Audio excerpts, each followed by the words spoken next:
Alright, welcome back ladies and gentlemen to the Chupacabra tutorials channel. I'm your host Larry, and today I'm going to talk to you about how to enable cheats or admin controls and fancy settings on your server / world inside of Minecraft Bedrock.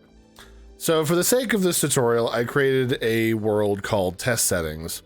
And to enable cheats, all you have to do is click on the pencil to edit the settings for this world, and then go down here to cheats. And at the top, it'll say cheats, customize the game with cheat settings. Now it's worth noting, if you do this, you will not be able to earn achievements while playing on this map. That's not a big deal for a lot of people, but if you are an achievement hunter, that will kind of cause things to not work. So to enable cheats, literally all you have to do is toggle this button on, and then you can change a whole bunch of different settings. Like you can say it's always day.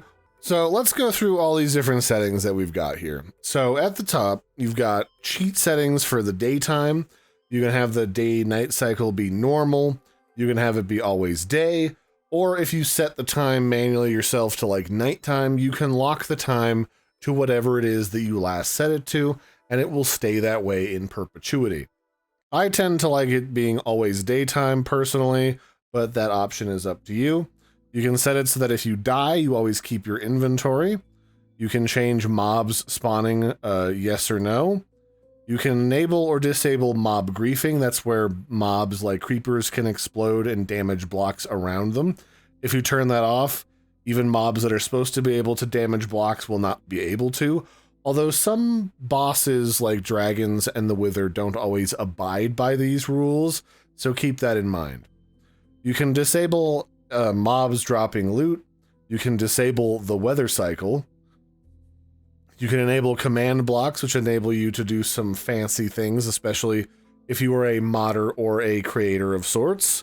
A lot of people like those to make things like computers inside of Minecraft or do special effects.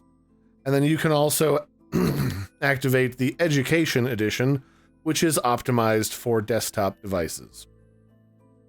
You can also change the tick speed, how often certain things happen inside of Minecraft, from 1 to a maximum of 4096.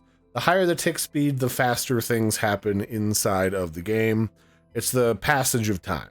So yeah, that in a nutshell is how you enable cheats inside of Minecraft. You can also disable them. If the settings that you're looking for aren't showing up in cheats because some settings that sound like cheats are available elsewhere, the developer options for making your own stuff is inside of the experiments tab, and then a lot of different fancy stuff like disabling fire spread, TNT explosions, respawn blocks explode, different stuff like this are available in the advanced settings, which are not necessarily described as cheats, although I do believe messing with these settings can still potentially disable your ability to gain achievements, so keep that in mind. You can also do things like change it so that you respawn immediately rather than having the "you died" screen appear.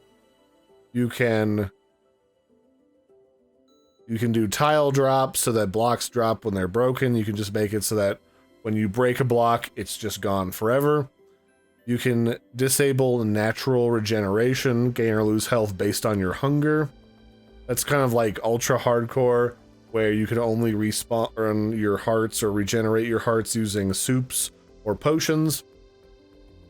You can enable or disable mob loot, and all of these good things that you see right here in this list. Otherwise, if you wanted something more specific, you can download behavior packs from the marketplace or online. Those will change how certain things appear, behave, and sound in the game. You can change how the mobs sound or the way that they wander around using behavior packs.